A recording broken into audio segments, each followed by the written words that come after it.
เอาจริงๆนะเราพูดแบบว่าทิ้งวิชาชีพเลยสุดท้ายคุณสามารถแต่งตุ๊กตาไปนั่งเป็นทนายความได้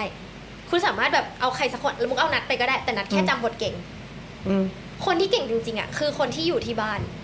คนที่อยู่ที่สำนักงานแล้วก็วางรูปแบบคดีถ้าวางได้สามารถรู้ว่าสนามรบเนี้ยคุณไปจนสุดแล้วเจออะไรอ่ะเนี่ยอันนี้คือทนายที่เก่งจริงคือแต่งใครไว้ได้ใน A ใน B ใน C ไปเลยแล้วไปสุดมันจะแค่นี้แล้วถึงตรงนี้นะแล้วให้ระวังเรื่องนี้เอาไว้เนี่ยเพราะฉะนั้นต้องหาทนายแบบนั้นที่เก่งแบบนี้ให้ได้แบบเป็นเทรนเนอร์ใช่เป็นเทรนเนอร์แล้วก็ไม่จำเป็นจะต้องไปศาลทุกนัดเพราะอย่าลืมว่าการไปศาลทุกนัดอะบางทีเขาไม่ได้ทำงานนะการไปศาลคือการไปยืนรอ9 โมงหรือยัง9 โมงหรือยังอ่ะ9 โมงแล้วแล้วก็แถลงศาลจบได้โต้แย้งบางอย่างเนี่ย